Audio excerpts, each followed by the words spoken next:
Bien, estuvimos observando entonces la última clase, estuvimos viendo las herejías que se relacionaban con la naturaleza de nuestro Señor Jesucristo. Hubieron algunas herejías que dividieron al Dios hombre en dos personas. Uno de ellos era Teodoro de Mopsuestia y el otro era Nestorio. Nestorio decía que no en la persona, sino en el cuerpo humano de Jesucristo, en ese cuerpo estaban dos personas distintas. Una, el Logos, eterno Hijo de Dios, y el otro era Jesús. María era la mamá solo del hombre, es decir, de la persona que estaba dentro de ese cuerpo, pero no era mamá de la otra persona, es decir, del eterno Hijo de Dios. Era una herejía, porque la herejía consistía en separar esas dos naturalezas y hacerlo pasar por dos personas distintas. En eso consistía la herejía de Nestorio. Cuando actualmente alguien indica que María no es la madre de Dios, porque cómo una criatura puede engendrar al creador, cómo una persona temporal puede crear lo eterno. Bueno, eso más o menos decía lo mismo Nestorio. Pero están muy extraviados los hermanos que hacen ese tipo de crítica, evangélicos, pero sin instrucción doctrinaria o cristológica, podríamos decir, o de esta doctrina de Jesucristo, porque se está tratando de resolver, o se resolvió una doctrina que era una herejía de Nestorio. Él dividía a Jesús en dos personas distintas. En un cuerpo habían dos personas. Y lo que relata la Sagrada Escritura es que es una única persona, una sola persona, pero que subsistía en dos naturalezas distintas. Pero no eran dos personas distintas, sino que era una sola persona, el eterno Hijo de Dios, pero que tenía una naturaleza humana y una naturaleza divina.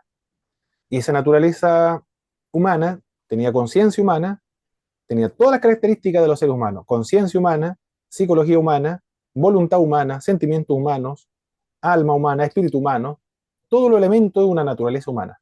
Pero que esa naturaleza humana residía no en otra persona, sino en la única persona del eterno Hijo de Dios. Eso es lo que determinó los concilios ecuménicos universales. Cuando lo comprendemos así, es maravilloso entender la naturaleza de Jesucristo. Yo la primera vez que lo entendí me causó admiración, es una doctrina hermosa, doctrina bella, cautivadora, es fascinante al reflexionar acerca de la naturaleza de la persona en la cual nosotros hemos creído y cómo la Iglesia lo ha confesado en estos 2000 años de historia del cristianismo. ¿Qué más estuvimos viendo? También habían otras herejías que reconocían en Cristo una sola naturaleza. ¿Cómo se llamaba aquella herejía que reconocía que Jesús tiene una sola naturaleza? Monoficismo. ¿Me escuchó, hermano? Hermana Isela, si está Sí. hablando, no se la escuchó, porque apareció ahí la figura de lo verde, pero no se Monoficismo. logró escuchar bien. ¿No me escucha? Ah, se escucha muy bajo, hermana Isela. Si hay un problema Ah, con el ok. micrófono. ¿Algún hermano que recuerde el nombre de esa herejía que sostenía que Cristo tiene una sola naturaleza? Hermano Pablo, Sí, la hermana Gisela decía monofisismo. monofisismo. Ah, muy bien. ¿O lo escribió en alguna parte o no? Muy bien. No, lo alcanzamos a escuchar nosotros. Ah, perfecto. Ah, yo no lo escuché entonces. Pero lo escucho perfecto a usted. Bueno, algo pasará. Monofisismo, esa es la doctrina. Monofisita. Las iglesias coptas, las iglesias de Etiopía, las iglesias de Armenia son hasta el día de hoy iglesias monofisitas, o también denominadas iglesias autocéfalas. Son cristianas, iglesias cristianas, pero que tienen ese problema para nosotros de no considerar dos naturalezas ahora vigentes en Cristo. o cuando estuvo en la tierra, porque algunos dicen que las dos naturalezas se fusionaron para formar una única naturaleza, como cuando se fusiona, por ejemplo, creo que es el estaño o el plomo con el cobre forman el bronce. Creo que esa es la mutación o la alianza, ¿no? Como aliado, aliación de metales produce el bronce. O otros dicen que la naturaleza humana y divina de Cristo, la naturaleza divina absorbió la naturaleza humana y desapareció la naturaleza humana en esta absorción de la naturaleza divina. Esa es la otra doctrina del monofisismo. Se puede entender en dos sentidos. Pero existen iglesias actuales, iglesias apostólicas. Algunos dicen somos iglesias apostólicas, no solo Jesús, dicen normalmente esto, pero las iglesias apostólicas armenias, copta de Etiopía o de Antioquía de Siria, son iglesias apostólicas porque lo fundaron los apóstoles. Nada más y nada menos que los apóstoles lo fundaron. Uno Mateo, otro Judas Tadeo, la iglesia de Etiopía de Mateo, Judas Tadeo, la iglesia de Armenia, y así. Marco fue el que funda la iglesia en Alejandría, la iglesia copta de hoy día. ¿Qué más? El monotelismo reconocía que Cristo tiene una sola voluntad. También estuvimos viendo que el concilio de Calcedonia se pronunció contra las enseñanzas de Arrio, de Nestorio y monofisistas. ¿Recuerdan lo que enseñaba Arrio de Alejandría?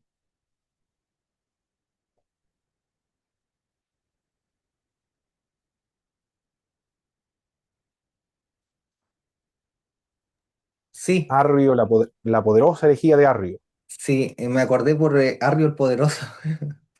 Era que si bien le dan como cierta connotación de, digamos, de estatus a Cristo, pero no es igual a Dios. Exactamente, sí. Eso es lo que se sostenía Arrio. Jesús es más que hombre, pero menos que Dios. Es la primera criatura creada por Dios.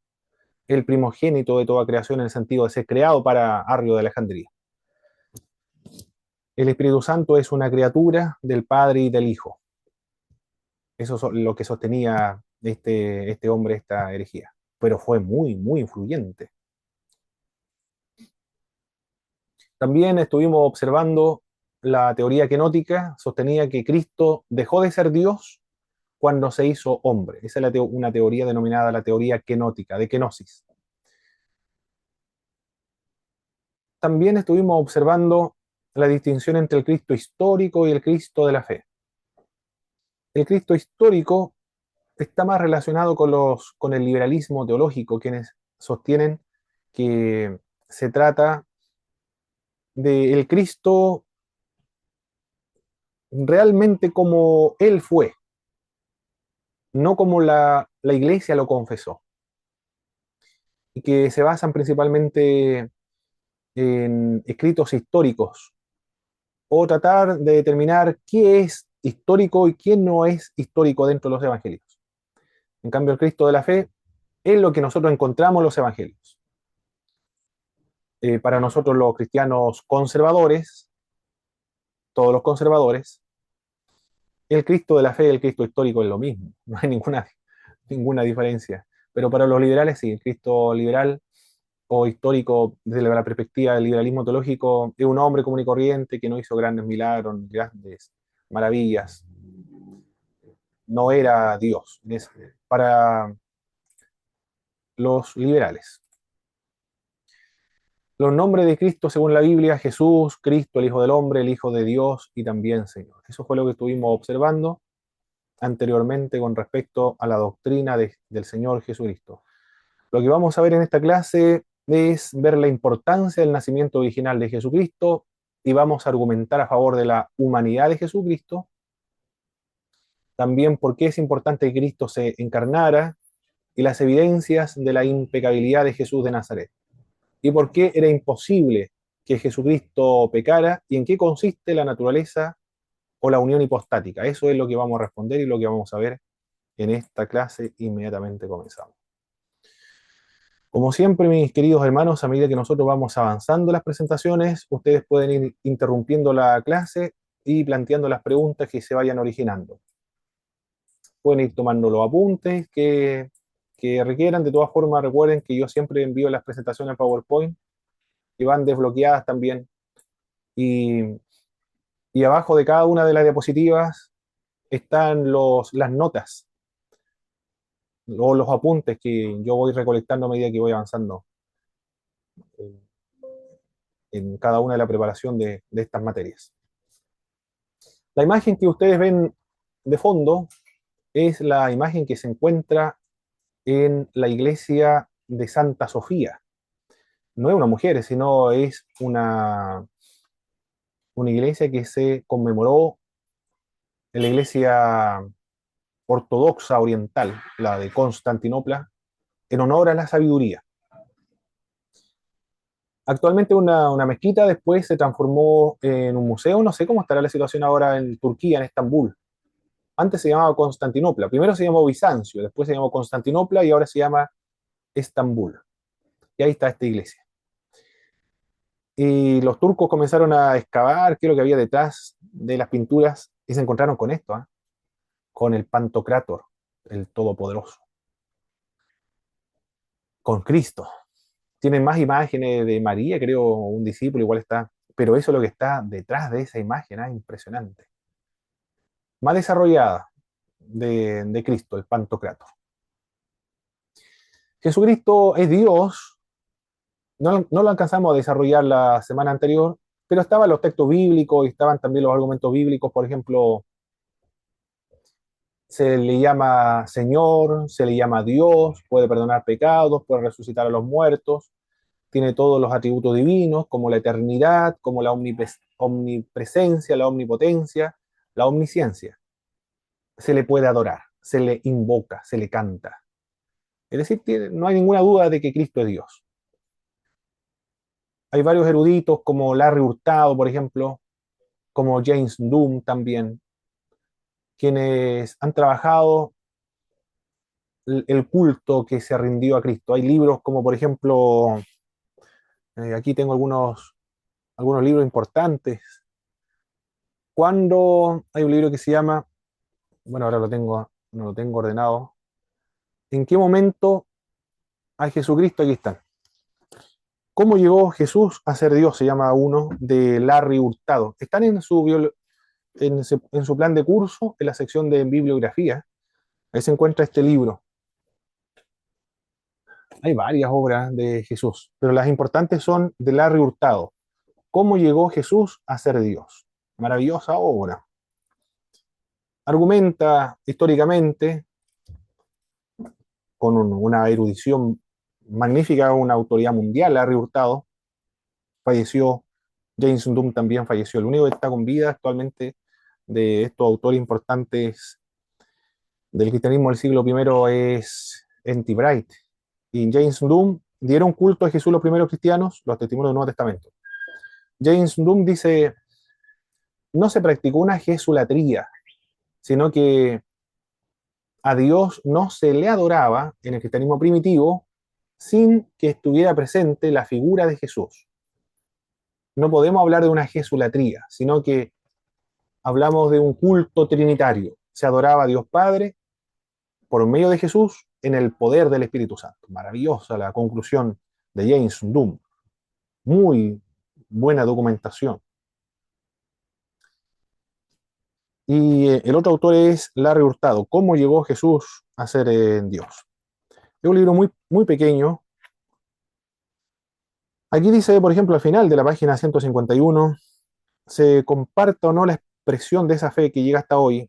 La devoción a Jesús ha resultado ser una de las innovaciones religiosas más significativa e influyente de la historia humana y ha contribuido a configurar la fe y la praxis cristianas posteriores. Ellos parten o hacen sus estudios desde una perspectiva histórica. También tengo algunos apuntes, dice acá, si estaban dispuestos a recitar una oración a los dioses, a hacer una súplica, incienso y vino a la imagen cultual del emperador y maldecir a Cristo, cosas que según se dice no se puede obligar a realizar a quienes son verdaderamente cristianos. Los cristianos solamente rinden culto a Jesús de Nazaret.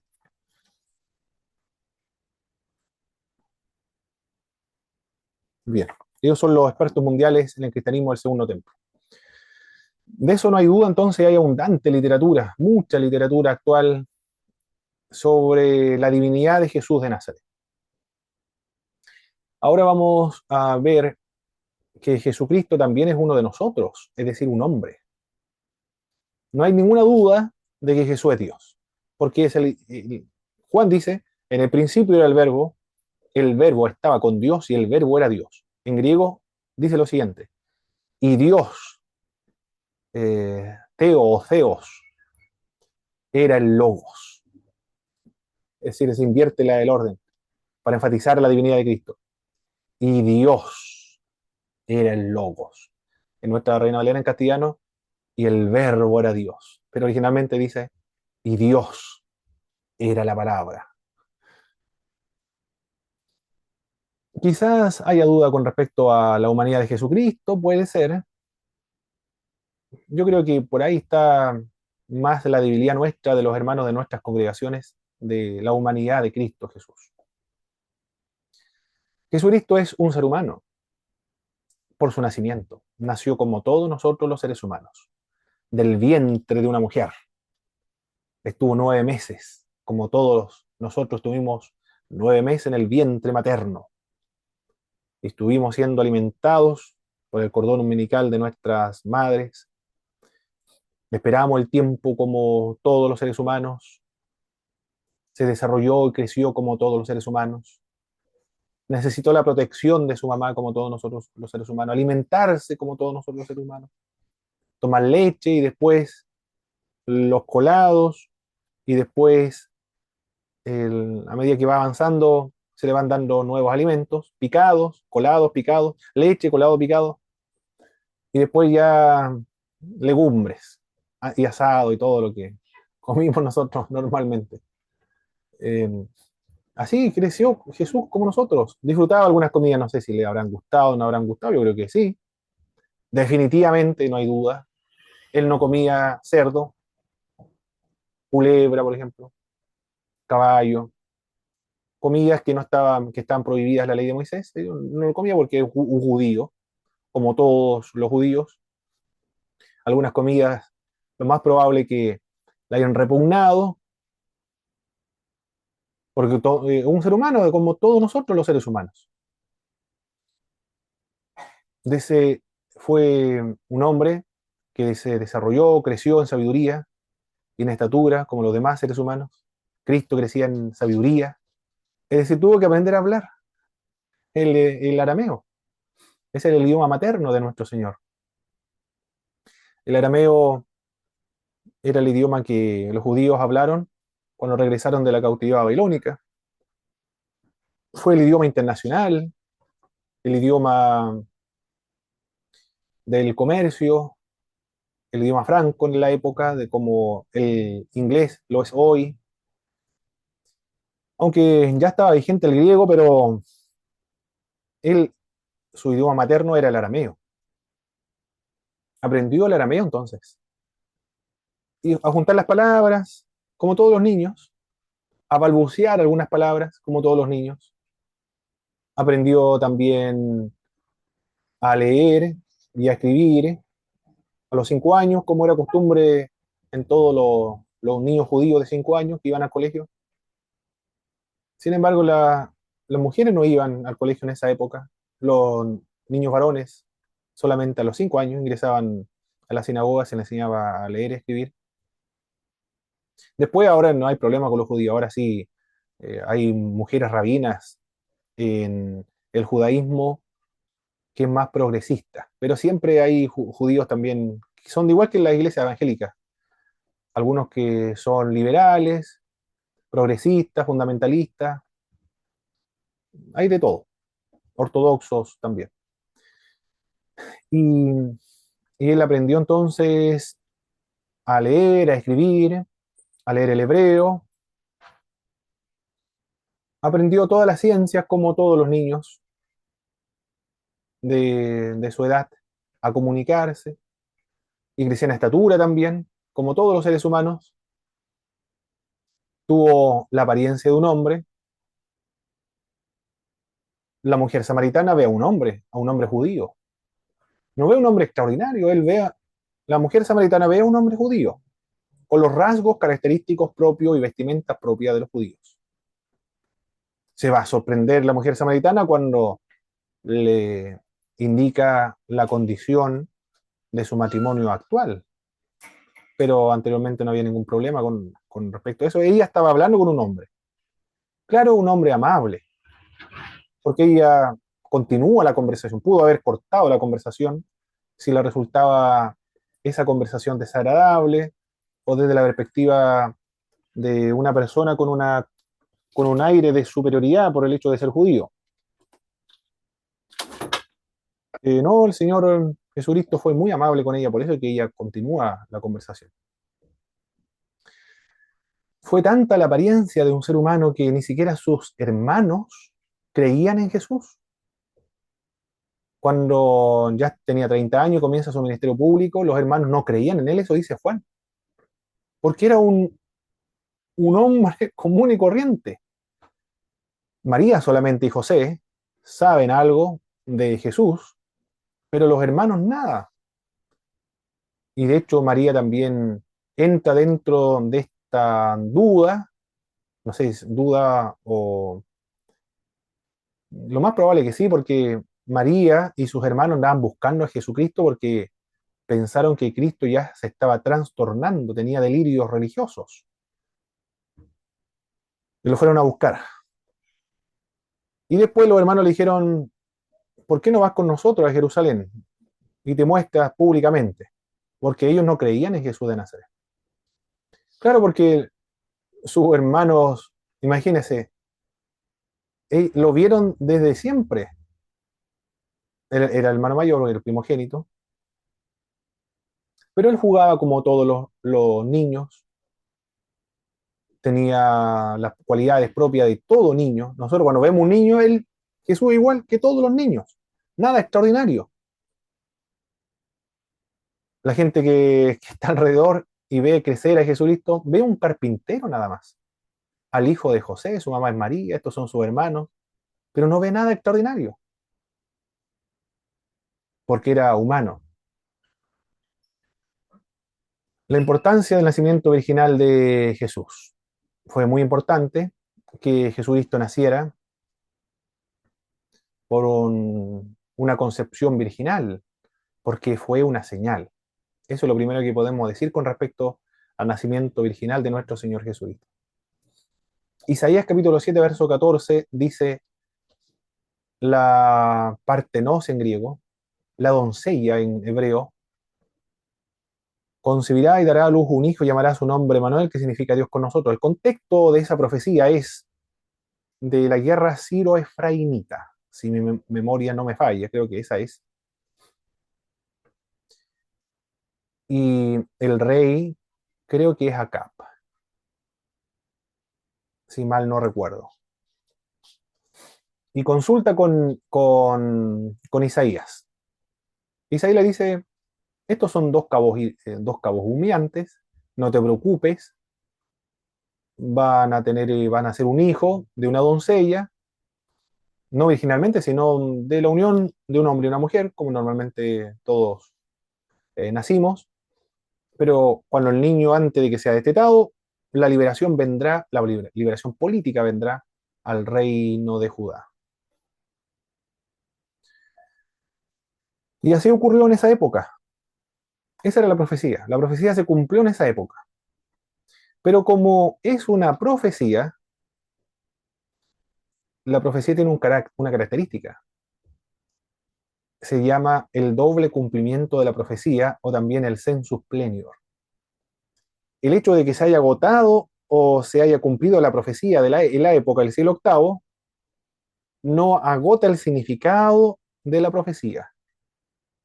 Puede tener un doble cumplimiento, otro cumplimiento en el futuro. Y Mateo alude a este pasaje bíblico y dice, que este pasaje bíblico se aplica a Jesús de Nazaret. Adelante, hermano Víctor. Esto pasa mucho con las profecías escatológicas también, ¿cierto? El doble cumplimiento, hay ciertas cosas que se atribuyen que ya se cumplieron, históricamente hablando, por decir, pero tienen Sí, una connotación escatológica. sí, por ejemplo, cuando se habla acerca del anticristo, en Apocalipsis, vámonos a Apocalipsis. Los cristianos del siglo primero, el anticristo era Nerón o era Diocleciano, ese era el anticristo, Babilonia era el imperio romano. Según el punto de vista de la interpretación preterista. Pero como el libro de Apocalipsis es un libro profético también, entonces puede tener su doble cumplimiento. Roma puede ser un símbolo y un tipo de la gran Babilonia futura, que todavía no se ha manifestado.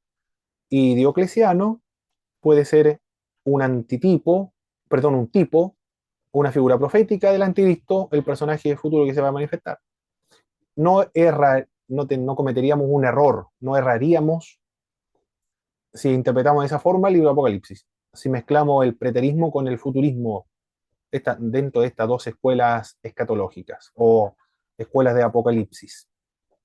Sí, porque el género profético nos da esa posibilidad. No hay ningún error hermenéutico. Nadie nos puede acusar de utilizar ese recurso, ese método de interpretación, porque está contemplado dentro de la hermenéutica y la exégesis. Por eso que Mateo lo aplica a Jesús de Nazaret y ahora se cumple plenamente, por eso se le llama el sensus plenio. Ahora se cumple plenamente esa profecía de Isaías en el siglo octavo. Por lo tanto, el nacimiento de Jesús es una señal. Y aquí la Virgen concebirá, dará a luz un hijo, llamará su nombre Manuel, que significa Dios con nosotros.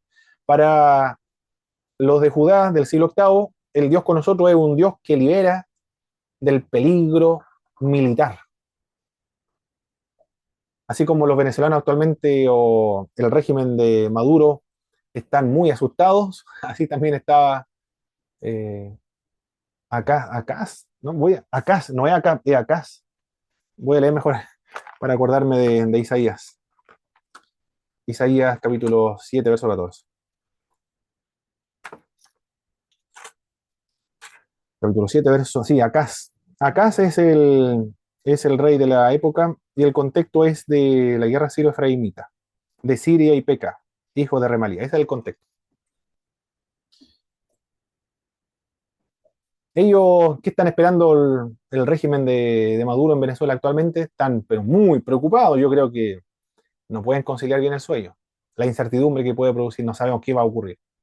Bueno, acá también tenía el mismo problema, con esa misma angustia, esa preocupación, por eso recurre a Isaías. Y se cumplió en esa época.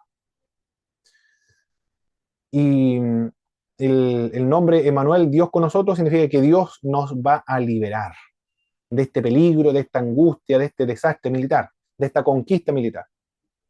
Pero ahora en Mateo es una liberación también, pero esta liberación es espiritual. Esa es la diferencia. También el nacimiento de nuestro Señor Jesucristo, de manera original, enseña la deidad de Jesús de Nazaret, porque fue concebido por el Espíritu Santo, sin la intervención de varón. Por lo tanto, el santo ser que nacerá será llamado Hijo de Dios.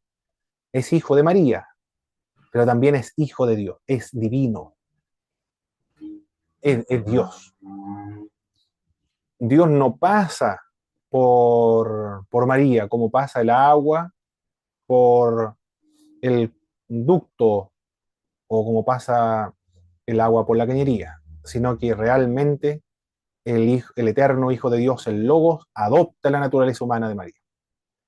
Pero es Dios. Es prueba de su humanidad también. Hizo posible que Jesús no heredara la naturaleza pecaminosa del resto de los hijos de Adán.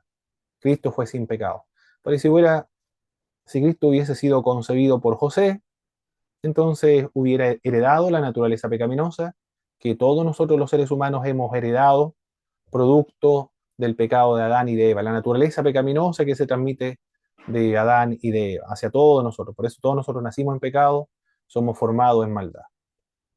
Pero como Cristo no fue concebido por obra humana, sino por el Espíritu de Dios, entonces Él es inmune y está prevenido de esa naturaleza pecaminosa. Por eso que Él es el ser santo, impecable, imposible de que peque. No podemos decir tampoco que es como previo a Adán, porque Él es el Dios hecho hombre, muy distinto en ese sentido. Pero no deja de ser humano, ¿eh? Sigue siendo humano, totalmente humano, 100% humano, sin que le falte ninguna partícula de humanidad. El hecho de que no sea pecador, no tenga la naturaleza humana, no significa que le falte algo de humanidad, porque los seres humanos fuimos hechos sin pecado. De hecho, nosotros no somos verdaderamente y auténticamente humanos, sino que somos nosotros una deformación de los seres humanos. El verdadero humano, el perfecto humano es Jesús de Nazaret y Adán ante la caída. Pero todos nosotros somos una especie de una fotocopia maltrecha, una imitación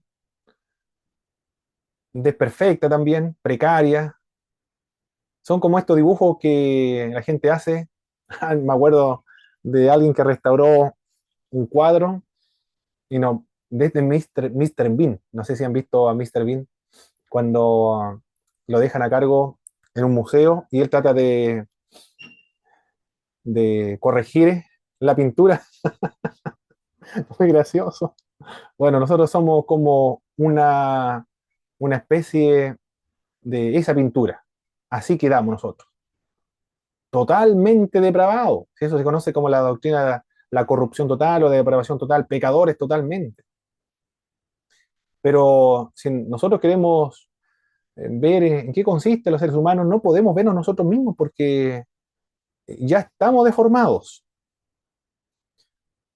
Los psicólogos, los antropólogos estudian a los seres humanos, pero estudian a los seres humanos en un estado de degradación. Para conocer realmente a un ser humano, cómo es realmente en esencia, hay que ver a Jesús de Nazaret. Él es el hombre, el hijo del hombre, el hombre perfecto, como lo describe Lucas. Hermano Pablo, Adelante, hermano Víctor. sí, hay una consulta que se me vino que alguna vez escuché, que creo que tiene mucho, quizá mucho asidero a esto. Eh, Ahí uno entiende, por ejemplo, la tentación de Jesús. ¿Cuál es el fin en este caso, de la tentación de Jesús? Era que Jesús renunciara o demostrara su naturaleza divina, por decir así, no sé, quizás no actuara como ser humano, era como pasar a llevar eso, o cómo se podía conciliar el tema de que Jesucristo efectivamente no podía pecar, pero que sí fue tentado. Porque dice que fue tentado en todo, la tentación Sí. después de los 40 días. Entonces, ¿cómo conciliamos esa parte, digamos, a partir del punto de que estamos hablando? Sí, bueno, lo vamos a ver. Ah, Vamos a ver ya. que las últimas Entonces, presentaciones están ahí de la impecabilidad de nuestro Señor Jesucristo. Ahí está. ya, bien. Sí, porque se Entonces, han hecho varias preguntas. ¿Cómo es posible? Bueno, la misma pregunta que plantea se han planteado ya anteriormente. ¿Cómo se puede conciliar aquello, si las tentaciones fueron reales o no fueron reales? Bueno, ahí vamos a responder después de aquello. Jesucristo también es uno de nosotros, nació de una mujer, por tanto es un ser humano,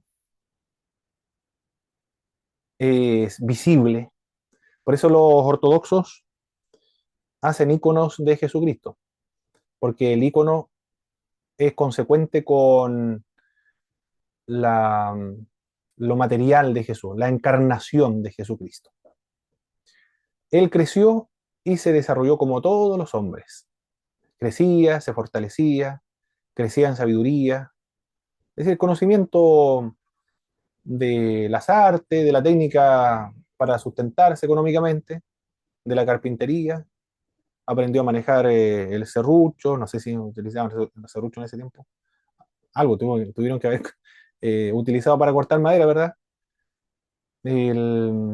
Algo para picar también, para moldear la madera, distintos tipos de elementos que utilizaban en esa época para, para la venta y lo necesario para las casas. Aprendió artes manuales, como todos nosotros aprendemos a clavar un clavo, por ejemplo. Somos torpes al comienzo, pero a medida que trabajamos más, adquirimos la habilidad y la práctica. Y así creció Jesús de Nazaret. Jesús tuvo los elementos esenciales de la naturaleza humana, no le faltó ningún elemento de la naturaleza humana. Tenía un cuerpo humano, de hecho su cuerpo no era extraordinario, pasaba desapercibido, porque nadie va a seguir a Jesucristo por la característica del cuerpo físico que tiene. No era rubio, de ojos celestes, porque es una perspectiva caucásica, europea, británica de Jesús de Nazaret. Los mormones lo presentan rubio, de tez blanca, de ojos verdes, celestes, pero una visión norteamericana de Jesús de Nazaret, británica o anglosajona de Jesús de Nazaret. Los de Etiopía, cuando hacen icono de Jesucristo, lo hacen negro. Bueno, él en realidad era semita. Cuando nosotros vemos a un semita, tenía la misma característica de un semita. Nada extraordinario, común y corriente. El cabello era lo más probable de su mamá, los ojos, la piel, la nariz, la boca, características de la mamá, porque tenía los genes de la mamá. Nada sobresaliente. Tenía un alma humana. Maravilloso, ¿eh? Un alma humana. La naturaleza completa de la humanidad, un alma humana. Tenía un espíritu humano, bueno, sí. Algunos creen que son distintos, bueno, aquí está la opción de considerarlo también distinto. Mi alma está angustiada, entregó el espíritu, es un espíritu humano. Por eso que murió.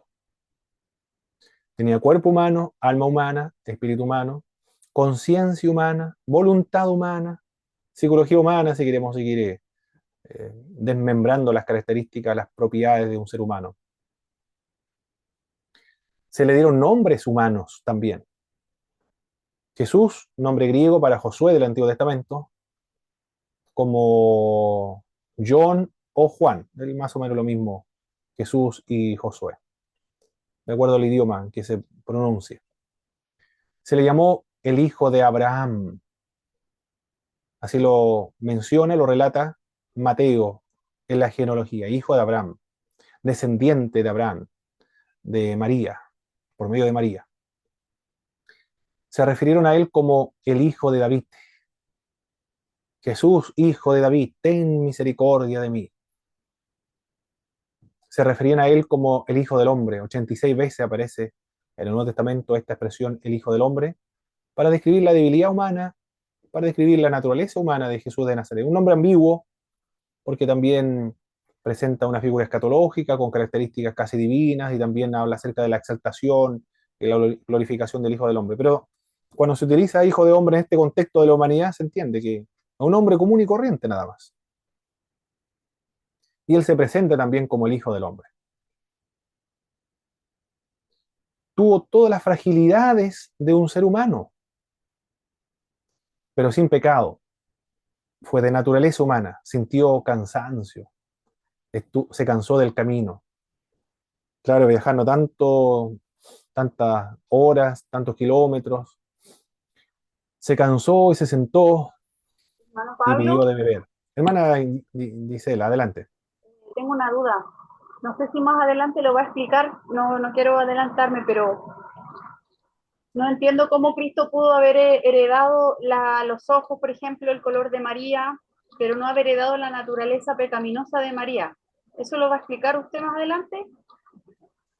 Sí, porque fue concebido por el Espíritu Santo de Dios en el vientre materno. Es decir, el Espíritu hereda todos los elementos de la naturaleza humana de María, pero no hereda la naturaleza pecaminosa de María, Sí, porque fue claro. concebido por el Espíritu Santo de Dios. Si hubiese sido concebido por José, ahí sí, hereda la naturaleza pecaminosa de José y de María.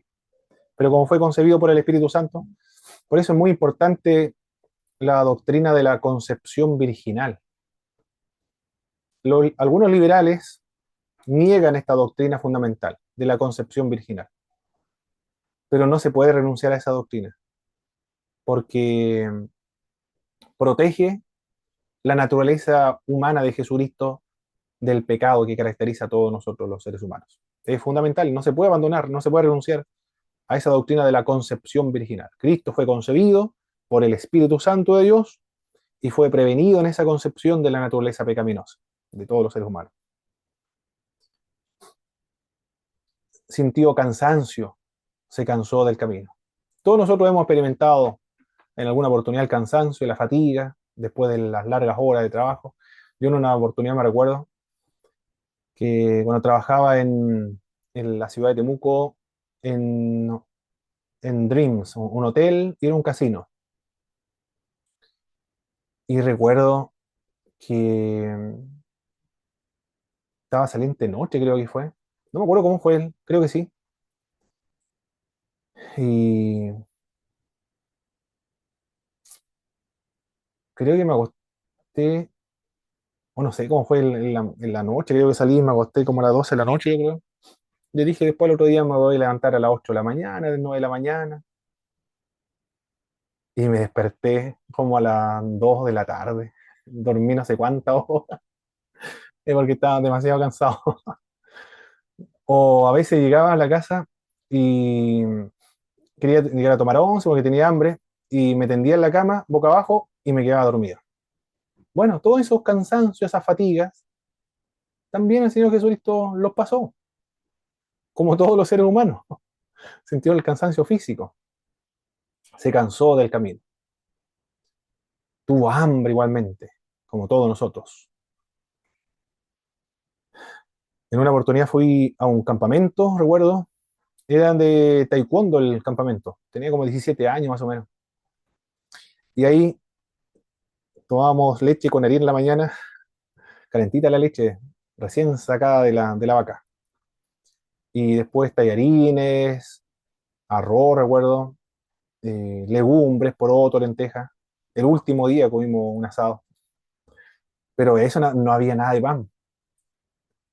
Y era eso la ración, no había nada más. Y ahí experimenté el hambre, una semana completa de entrenamiento, todo el día prácticamente. Fuimos para eso, bueno, fuimos a entrenar. En plena lluvia, después tuvimos que venirnos porque comenzó a llover. Pero llegué a la ciudad y lo primero que fui, me fui al supermercado a comprar algo para comer, echaba de menos comer galleta, pan, porque tenía mucha hambre. Bueno, Jesús experimentó todo eso, el hambre. También se sintió cansado, tuvo hambre. Cuando ayunó 40 días, 40 noches en el desierto, tuvo hambre. Y el diablo aprovechó de tentarlo frente a esa necesidad física que él tenía. Tuvo sed también cuando estaba en la crucifixión. Experimentó la sed. Él no simuló estar cansado, no simuló tener hambre, no simuló tener sed, no simuló dormir, sino que realmente él se cansó, realmente él tenía hambre, realmente él tenía sed, realmente él durmió en la barca, se tendió la barca, se quedó dormido. Tan dormidos se quedó que cuando comenzó el oleaje, no despertó, los discípulos estaban todos asustados, pero él no despertó, ¿por qué no despertó? Porque estaba muy cansado. Debió haber sido mucha la fatiga para no despertar en medio de el mar embravecido, ¿eh? Las olas que azotaban la embarcación. Para el 2010 fue el terremoto, ¿verdad? Todos nosotros despertamos. No recuerdo a qué hora fue, como las 2 de la mañana, 1 de la mañana, no sé.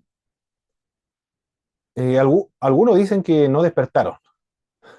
Los que no despertaron es porque estaban demasiado cansados, definitivamente. Pero yo Hermano desperté. Pablo, ¿Sí, hermano Víctor? y yo soy uno de esos tantos que no despertó. Yo, de hecho, Oh, me contaron después al otro día si habíamos sentido el terremoto. Yo dije, pensé que estaban jugando. La verdad es que pensé que estaban jugando hasta que vi las noticias, tuve que verlas porque no creía nada. No. Bueno, es mi testimonio. claro, sí, eso pasó. Algunos no despertaron. Y bueno, Jesús no despertó cuando comenzó a moverse la embarcación, a azotar las olas intensamente la barca. Él no estaba simulando o probando a los discípulos su fe, sino que él estaba cansado realmente como todos los seres humanos. Por eso que durmió. Fue tentado igualmente. Eso lo dice el libro de Hebreos en varias ocasiones, pero sin pecado. Él experimentó el pecado. Orton Villey, que es un teólogo de la Iglesia del Nazareno, de la teología arminiana wesleyana, en el tomo 2 de teología cristiana del libro. A ver, sí, teología cristiana, tomo 2 de Orton Villey. Él dice, o cita a un obispo, cuándo la tentación es pecado y cuándo no es pecado. Él dice que la tentación constituye pecado cuando el alma ha simpatizado con el pecado y no hace los esfuerzos para eliminarlo del pensamiento. Ahí un pensamiento es pecaminoso. Maravillosa la definición de cuando un pensamiento, una tentación es pecaminosa. Me fascinó esa explicación. Yo no sé si lo escribí acá. Creo que puede ser por acá. En una de esas lo encuentro rápido, porque lo marqué, me acuerdo. En la doctrina de la santificación de Orton Villey.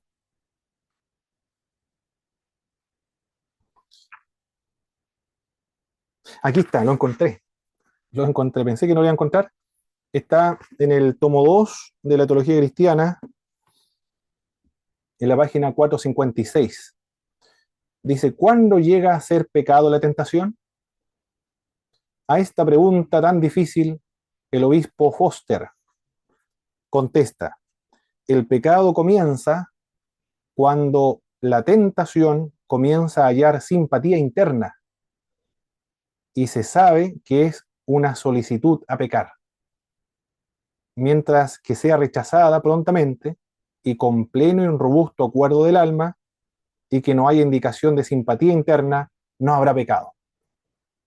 Maravillosa la definición de Orton Villey, bueno, del obispo Foster. Él está citando al obispo Foster.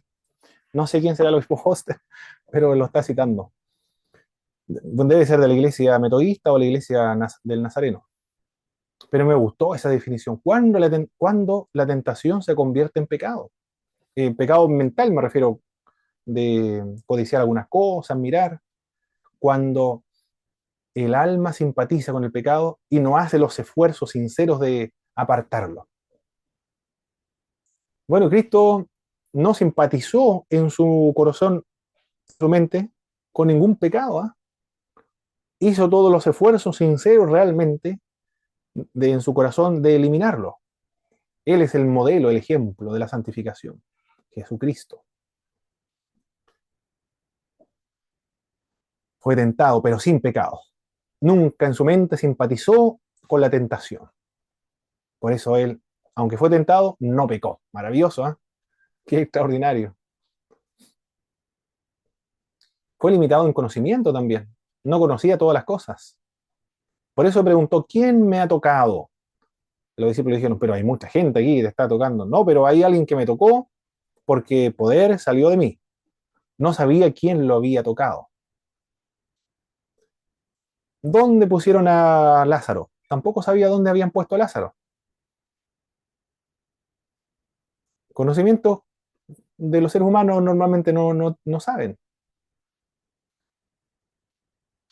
También cuando dijo sobre la venida del Hijo del Hombre, nadie lo sabe, solamente Dios lo sabe. ni el Hijo del Hombre lo sabe, ni Jesucristo lo sabe. Bueno, limitado en conocimiento. También nuestro Señor no tenía todos los conocimientos como todos nosotros los seres humanos.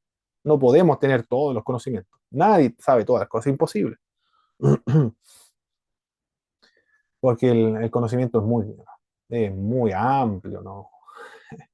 Imposible. Faltan vidas para conocer todo lo que hay que conocer. Conocemos muy pocas cosas. Imagínense cuántos idiomas hay en el mundo. Nosotros apenas dominamos el nuestro para dominar los otros idiomas en el mundo. Por lo tanto, somos limitados en el conocimiento. Cristo también era limitado en el conocimiento. Era omnisciente, sí, por supuesto, pero aquí estamos estudiando la naturaleza humana de Jesús de Nazaret.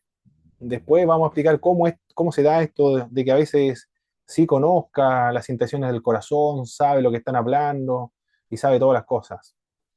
Porque ahí estamos hablando de la naturaleza divina de Jesucristo, pero acá estamos hablando de la naturaleza humana de Jesucristo, es limitado en cuanto al conocimiento. Dependía de su Padre también para la fuerza espiritual. Tenía una íntima comunión eterna con el Padre. Como Dios, Él era de la esencia misma de Dios, una unidad absoluta, eterna con Dios, una comunión eterna también con el Padre.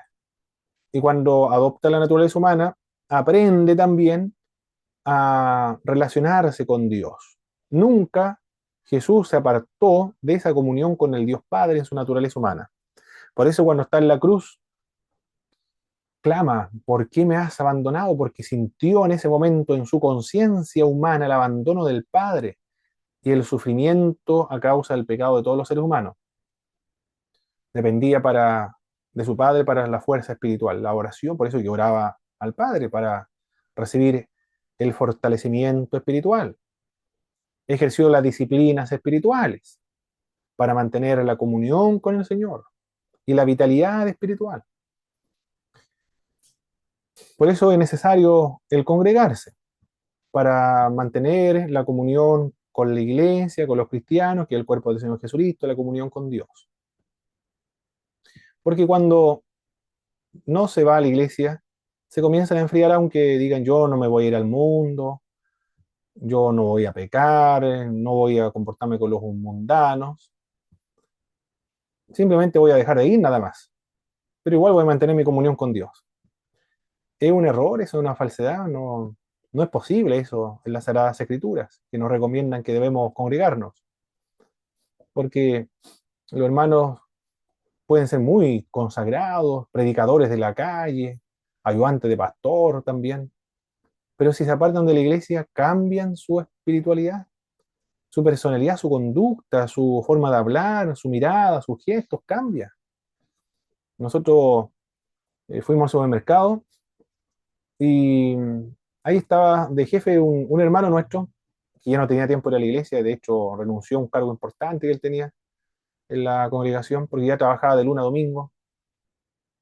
Yo vi a un hermano más, nomás me puse a conversar con él, pero mi esposa dijo ya no es igual, no sé, algo cambió.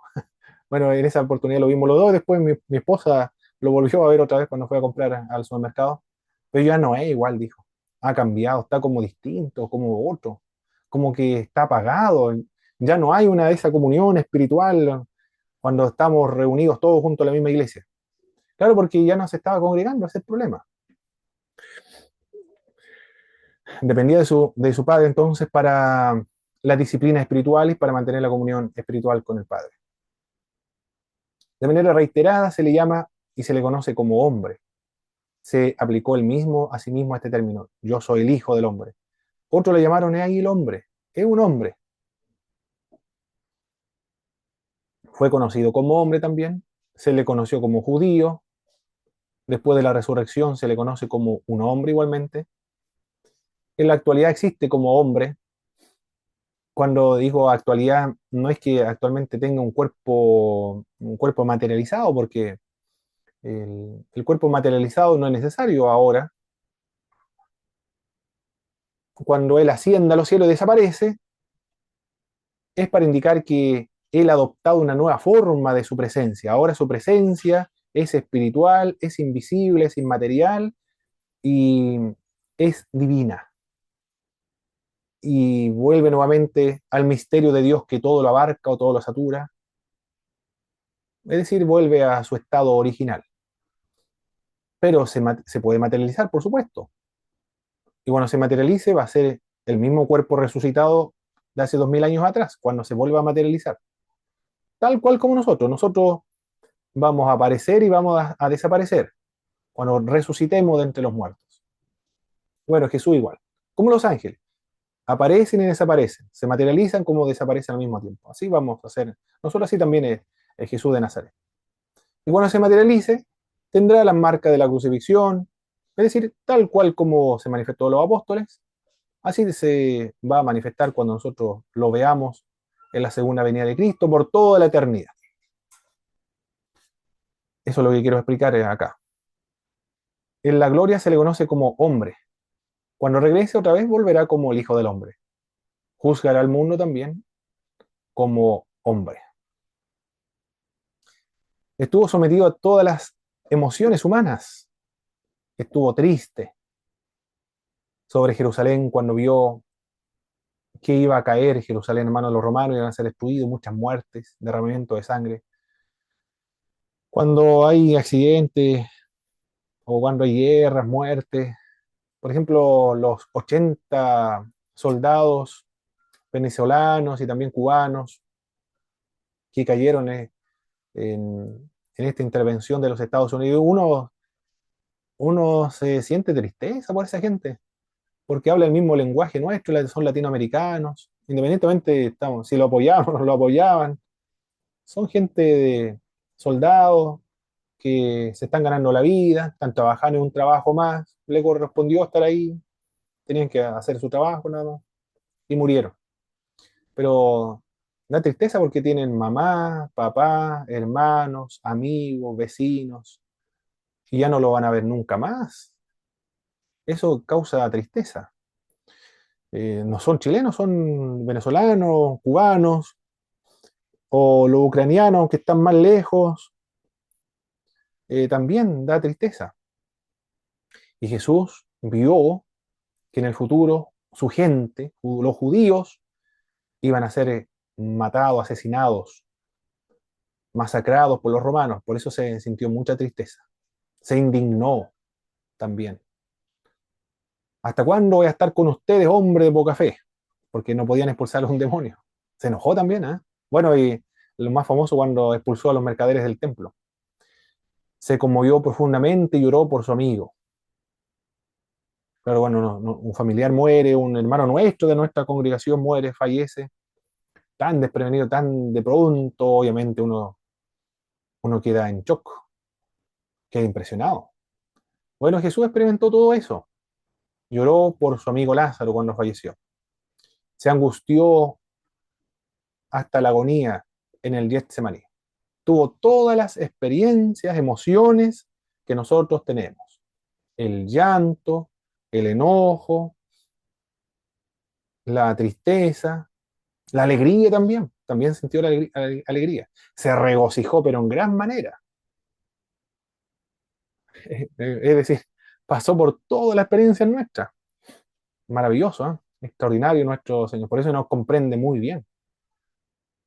Por eso cuando nosotros le pedimos perdón por nuestros pecados, Él nos comprende. Porque Él sufrió la tentación. Cuando estamos enojados, Él nos comprende también. Decepcionados, también nos comprende. Cuando estamos contentos, nos comprende. Cuando estamos tristes, también nos comprende. Porque Él pasó por toda esa experiencia. Él es el humano. Él es el único mediador entre Dios y los hombres. Porque fue un sumo sacerdote que se compadece por nosotros, porque también estuvo sujeto a las debilidades. La única diferencia es que fue sin pecado. ¿Por qué participó el verbo o el logos? En griego es logos. Mi profesor de griego en ISUM me dijo, nos dijo a todos nosotros en esa clase, que la traducción verbo no es tan precisa, o quizá ya esté desfasada, más bien es la palabra, la mejor traducción de logos, porque el verbo indica acción, movimiento, el verbo. En cambio, la palabra indica información, comunicación. El verbo comunica a Dios. Bueno, esa fue la explicación que dio mi profesor en esa oportunidad. Me acordé por el hecho de esta expresión, por qué el verbo participó de carne y participó de sangre. Es decir, ¿por qué se hizo humano? Se hizo humano para revelar al Padre. A Dios, dice Juan capítulo 1, verso 18, nadie lo ha visto jamás, porque es espíritu, porque es invisible, es incorpóreo, es inmaterial también. Es la mejor forma de existencia, dice Weine Gruden. La teología de Weine Gruden, esa sección de los atributos de Dios, es magnífica, extraordinario. Yo quedé fascinado cuando lo leí. Y hay una pregunta en ese libro de teología sistemática, cuando dice, ¿por qué Dios es espíritu? Las preguntas que surgen, ¿eh? ¿A quién se le habrá ocurrido esa pregunta? ¿Por qué Dios es espíritu? Bueno, él dice, la mejor explicación que podemos dar a esto, la mejor respuesta, es que es la mejor forma de existencia. Yo no sé qué otra forma o otra respuesta podríamos dar a esa pregunta. ¿Por qué Dios es espíritu? Porque es la mejor forma de existencia. El hecho de ser inmaterial, espíritu, invisible, incorpóreo,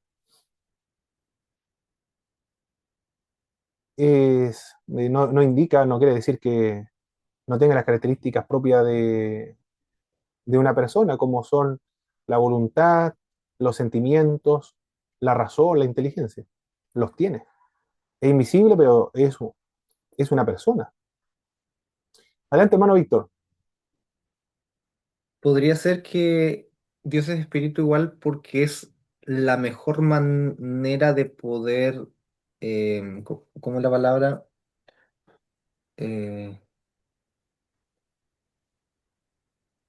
Hay una palabra que une todo, pero la idea es, no hay otra mejor manera de que Dios sea Dios que no sea siendo espíritu, por decir así. Es como que no hay, es la forma más coherente, más alta, más sublime de, digamos, de existencia que pueda dar coherencia a todo a quien es Él, por Sí, decirlo. claro.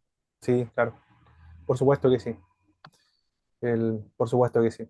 Nosotros, por el hecho de tener un cuerpo físico, estamos limitados, muy limitados, al tiempo y el espacio también. En cambio, nuestro Señor es ilimitado en cuanto al tiempo y el espacio. El tiempo, de hecho, existe cuando comienza a existir la materia.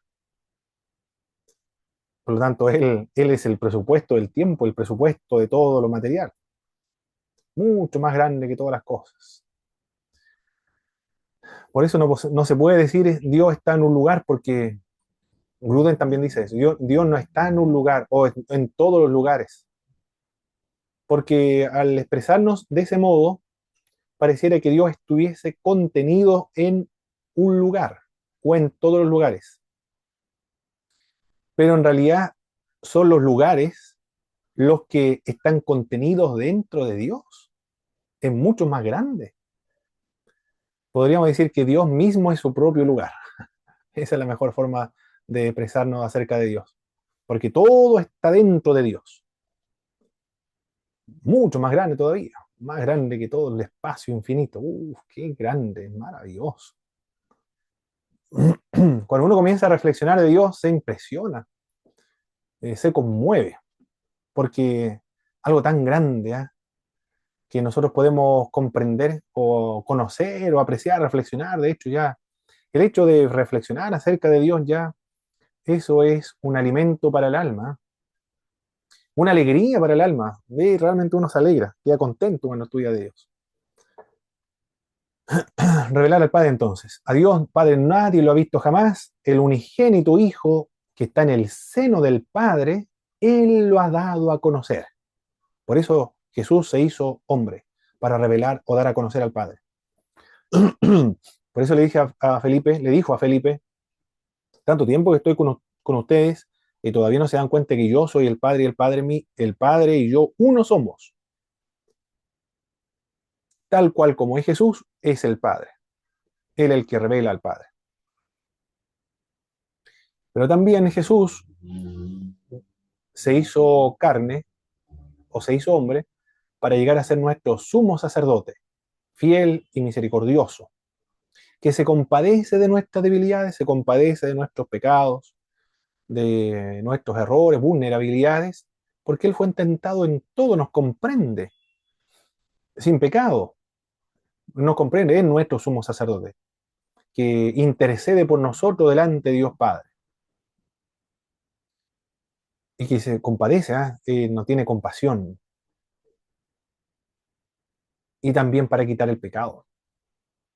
Por eso Él se hizo hombre, porque el que pecó contra Dios fue el hombre, nosotros los seres humanos.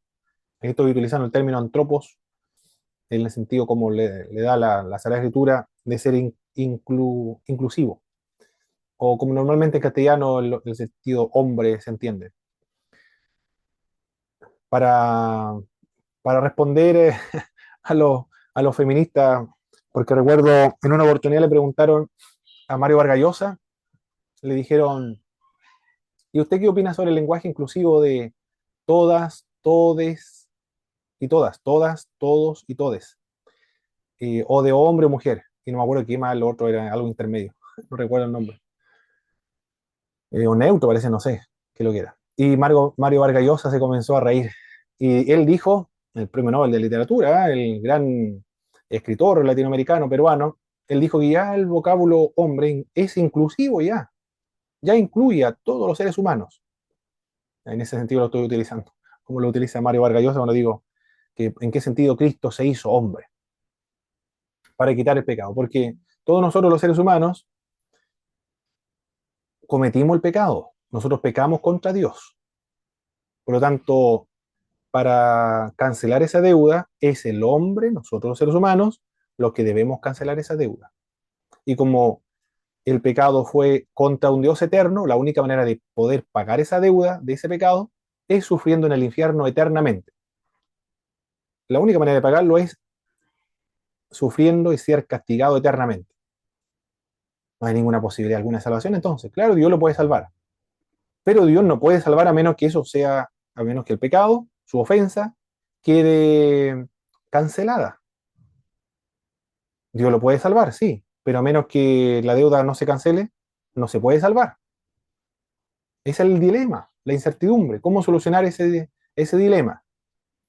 Se solucionó cuando Jesús, que es Dios, se hizo hombre y Él, como es infinito, puede cancelar la deuda infinitamente de todos los seres humanos.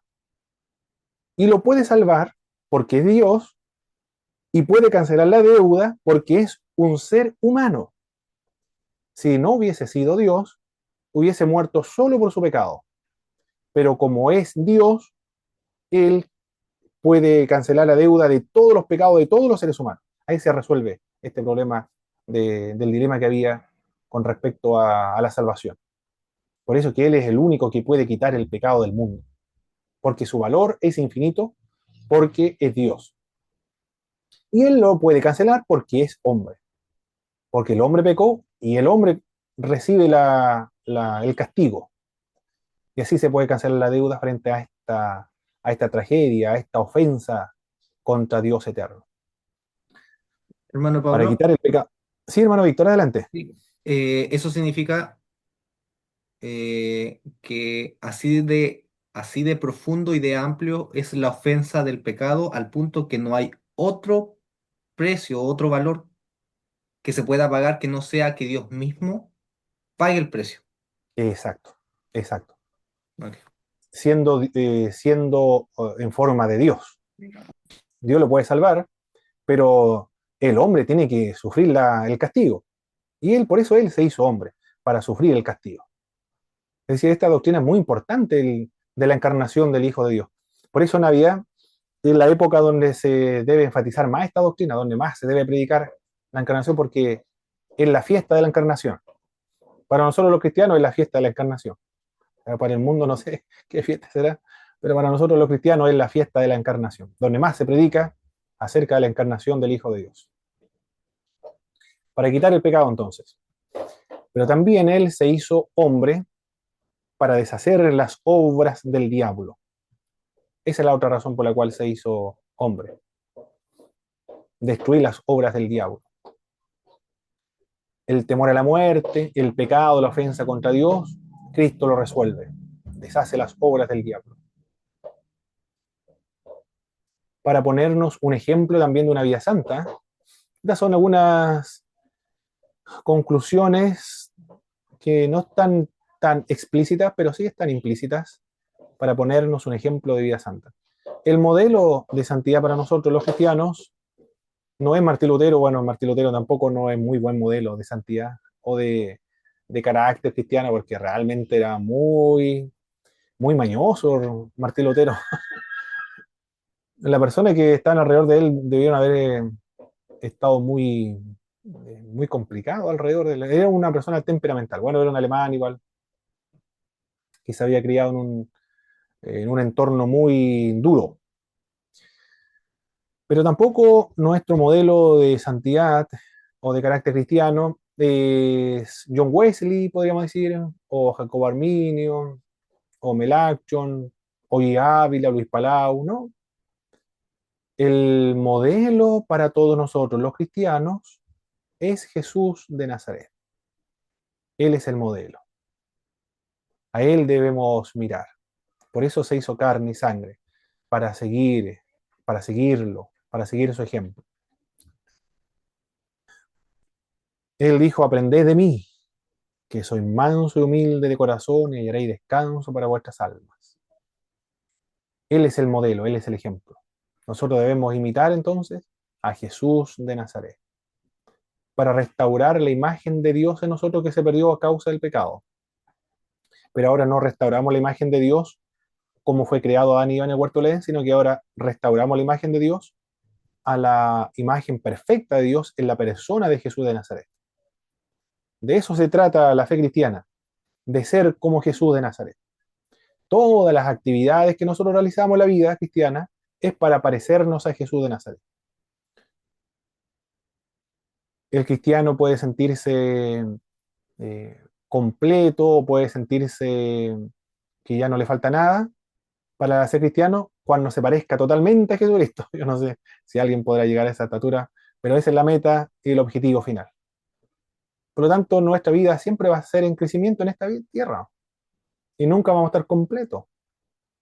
Pero la meta y la aspiración es esa, ser cada día más como Jesús de Nazaret, porque Él es el modelo para nosotros. Nadie más que Jesús de Nazaret. Adelante, hermano Víctor. Sí, disculpe, hermano Pablo, es que me recuerda mucho al carácter de padre, sobre todo en el sentido, en este último punto por lo menos, que estamos hablando, que es como cuando un hijo no, el padre le manda a hacer algo y el hijo no sabe, es como que si Dios mismo dijera, mira, te voy a enseñar, toma atención y yo lo voy a hacer primero y después hazlo tú. Y siento que es como que Cristo hace lo mismo con nosotros en el sentido de la vida como tal, como Exactamente, el Padre nos enseña, digamos. así es. Poner la otra mejilla, es una práctica común de los cristianos. Un tío me dijo: yo he puesto la otra mejilla. Bueno, pelean los familiares. Ahora dicen: yo he puesto la mejilla a mi otro pariente, pero en un aspecto nada más, porque en otro aspecto no pone la otra mejilla. Eh, bueno, pero la intención, él lo habla. Yo lo admiré cuando dijo eso. Qué bueno, dije yo. Y realmente lo había demostrado. Pero por otra parte, actúa de manera diferente. Por lo tanto, nadie de nosotros es perfecto. Por eso que debemos procurar ser cada día como más como Jesús en todas las áreas de nuestra vida. Poner la otra mejilla, devolver bien por mal, no guardar rencor, amar a todos los enemigos, hacer bien a todos.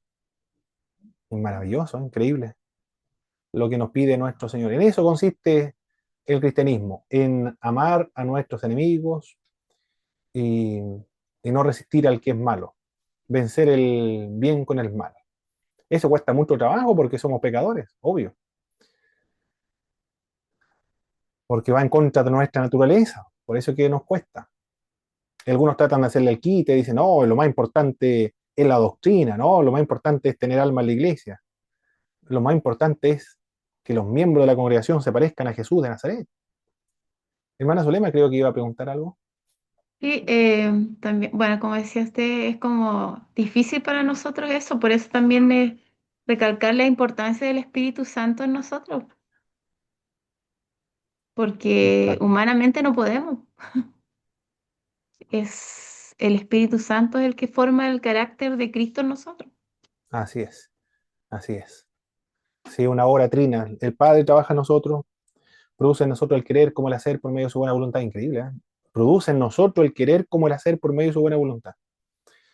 Y el Espíritu de Dios produce los frutos del Espíritu, nos ayuda a desarrollar los frutos del Espíritu, en tanto nosotros nos dejemos controlar por el Espíritu y andemos en el Espíritu. Y seguimos el modelo de nuestro Señor. Por eso las disciplinas espirituales son tan importantes. El congregarse, la oración, la lectura de la palabra. Y el no mirar en menos a nadie. No despreciar a ninguno de los miembros de una congregación. Algunos que tienen dones espirituales desprecian a otros que no tienen dones espirituales o no tienen el mismo don espiritual de él. Si son dones espirituales. Los que tienen dones ministeriales desprecian a otros que no tienen dones ministeriales. Absurdo, porque eso no es un carácter cristiano. Yo recuerdo en una oportunidad, un pastor le llamó la atención a un hermano que no sabía leer muy bien la Biblia. Bueno, no sabía leer bien, ese es el problema. Había llegado hasta cuarto, quinto, lo más probable. Pero lo retó públicamente, lo humilló prácticamente. ¿Hasta cuándo no vamos a leer bien la Biblia? Tenemos que respetar las comas, bien la palabra santa de Dios. Eh, pero me sentí muy incómodo, porque era un hermano que se notaba que no sabía leer bien. Tratarlo de humillarlo de esa forma, eh, lo encontré realmente, pareciera que me hubiesen ofendido a mí, me hubiesen dicho a mí. Me sentí muy mal por el hermano. Bueno, el hermano le dio lo mismo. Preparar una iglesia a fin de que esté con él cuando venga otra vez. Esas son las razones por las cuales Cristo se hizo hombre. Varias razones, ¿eh? Por las cuales Cristo se encarnó. Y el Verbo se hizo carne y habitó en medio de nosotros. Y vimos su gloria, gloria como el unigénito del Padre, lleno de gracia y de verdad. Así comienza el apóstol Juan su, su libro. Jesús fue sin pecado. Aquí vamos a hablar ahora de la impecabilidad de Jesucristo. La impecabilidad es un tecnicismo teológico para apuntar a la inmunidad de Jesús frente al pecado, para indicar que Cristo no cometió pecado y era imposible que pecara. A eso nos referimos con impecabilidad. Nosotros no somos impecables, solamente en términos teológicos. Solo Jesús es impecable. Se enseña la impecabilidad en el Nuevo Testamento. Satanás no pudo tentar a Jesús. Eso dice Lucas capítulo 4, verso 13. No lo pudo tentar. Él es el siervo de Dios exitoso en cuanto a las tentaciones del diablo. En los evangelios no se ve que Jesús pecara. Los judíos no pudieron darle respuesta cuando le preguntaron si podían acusar a Cristo de algún pecado. De todas las cosas, en una oportunidad me recuerdo, Jesús le pregunta en el Sanedrín, ya está, creo, arrestado. Alguien le pegó, le dijo, de todas las cosas buenas que he hecho, ¿por cuál de todas esas me pegas? Me pareció que fuera una ironía eso, pero me gustó como respondió. De todas las cosas buenas que he hecho, ¿por cuál de todas esas me pegas? Los judíos no pudieron acusarle de pecado. Juan dijo que Cristo era la luz del mundo, implica la santidad. Jesús hacía siempre lo que le agradaba a su Padre. Dice Juan capítulo 8, verso 29. Jesús declaró haber obedecido los mandamientos de Dios. Y Pilato también dijo que no encontraba ningún pecado en él, no había o ninguna maldad en él. Algunos objetan que si Jesús no pecó, no era verdaderamente humano, porque todos los seres humanos pecan. Pero nosotros los seres humanos no fuimos creados para pecar. esa objeción olvida que los seres humanos están ahora en una situación anormal. Nosotros los seres humanos no estamos en una situación normal, estamos en una situación de anormalidad, de enfermedad. Dios no nos creó pecadores, sino nos creó santos y también justos. ¿Pudo Cristo haber pecado? Objeciones. Si Jesús no era capaz de pecar, sus tentaciones no eran válidas, porque son válidas las tentaciones en tanto existe la posibilidad de pecar. Es más o menos lo que se objeta acá con respecto a la impecabilidad de Jesús de Nazaret. ¿Qué dice la Biblia? La Biblia dice, Cristo nunca pecó y las tentaciones que sufrió Jesús no fueron simuladas, sino que fueron tentaciones reales. Dios no puede ser tentado por el mal, dice Santiago también. La Biblia dice que Jesús fue tentado y que Jesús fue plenamente hombre y plenamente Dios. Hasta ahí podemos responder de acuerdo a lo que dice la Biblia sobre la posibilidad de pecar y las tentaciones de Jesús. Era imposible de pecar, pero las tentaciones de Jesús fueron reales. Sugerencia sin respaldo explícito de la Biblia. Si la naturaleza humana de Jesús hubiera existido por sí misma, habría sido una naturaleza humana tal como Adán y Eva en el huerto del Edén. Había sido libre de pecado, pero capaz de pecar. Eso es lo que podemos reflexionar ahora sobre esta pregunta, si pudo haber pecado o no pudo haber pecado. Pero la naturaleza humana de Jesús nunca existió aparte de la unión con su naturaleza divina. Jesús no era como Adán. Adán era un ser humano, pero inocente, con la posibilidad de la santificación, de alcanzar la santificación si vencía la tentación. Con libre albedrío, por supuesto, y el responsable, Adán y Eva, solamente de obedecer o desobedecer, ellos tomaron la decisión de desobedecer. El calvinismo dirá lo contrario, dirá que esto ya estaba decretado, no, acá ellos eran los culpables. Pero Jesús no era como Adán y Eva en el huerto del Edén. Jesús era el Dios hecho hombre, la santidad absoluta y pura, de dos naturalezas. Adán solamente tenía naturaleza humana, pero no era divino. Cristo es de naturaleza humana y de naturaleza divina. Y es una sola persona.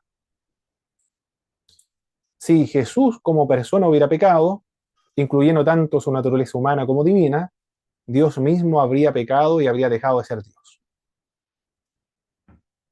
Evidentemente que sí.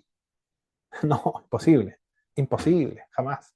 No, esto no cabe ninguna posibilidad de que Jesús remotamente cayera en pecado o pudiera pecar como afirmó Arrio de Alejandría, porque Jesús es Dios. Si él pecara, ya dejaría de ser Dios, ya no existiría Dios. Imposible, imposible que él podría pecar. Eso no es posible, no hay ninguna posibilidad.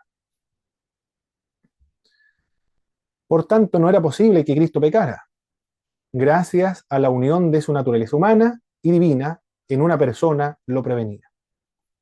Como Jesús era humano y divino, 100% humano y 100% divino, y su naturaleza humana no existía independientemente de su naturaleza divina, sino unida estrechamente en su naturaleza divina, la naturaleza divina protegía y prevenía a su naturaleza humana de pecar. Esa es la conclusión, sin respaldo bíblico, por supuesto, ante esta pregunta, si era posible que Cristo pecara o no pecara. La conclusión es que no era posible que Cristo pecara, porque Cristo es impecable, pero sus tentaciones fueron reales, aunque no era posible que pecara. El diablo se habrá imaginado que Cristo hubiera pecado, lo más probable, porque él no sabe todas las cosas, por eso que lo Hermano, tentó. sí, Adelante, hermano Víctor. sí, solo para consultar, uno entonces tendría que asumir, obviamente esto es solamente en tema de hipótesis, o Satanás probablemente no sabía toda, digamos, la profundidad de la naturaleza de Cristo, que ese, Correcto, sí, y por esa razón es que lo trató como otro ser humano tal cual. Eh, exactamente. ya, eso es. Sí, claro, no sabe.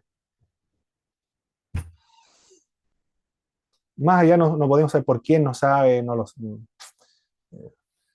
quizás no se lo reveló nada más porque la Trinidad es una revelación a los cristianos en el Nuevo Testamento, en los Evangelios. Ahí recién nosotros tenemos noción y revelación de la Trinidad, pero antes de eso no había revelación. Por lo tanto, el diablo lo más probable es que no haya sabido quién era Jesús realmente, o su naturaleza, su esencia íntima con el Padre, quizá no lo sabía tan perfectamente como nosotros lo sabemos ahora. Quizá habrá tenido una noción como Arrio Alejandría, el diablo, no lo sabemos, aquí ya estamos especulando. ¿Qué habrá pensado el diablo? No lo podemos saber. Ni tampoco le vamos a preguntar. Y lo otro es, ¿qué buscaba Satanás con las tentaciones? Si fueron reales, ¿qué era lo que buscaba? En virtud de la ignorancia, obviamente, era manchar el pecado y que no sea posible la salvación a través de Cristo, por poner una de las... Claro que sí, exactamente. Lo más probable es que eso buscara y que fuera infiel como Adán fue infiel, como el pueblo de Israel fue infiel, como todos los seres humanos han sido infieles a Dios, se rebelara y obstaculizara los propósitos redentores de Dios, claro.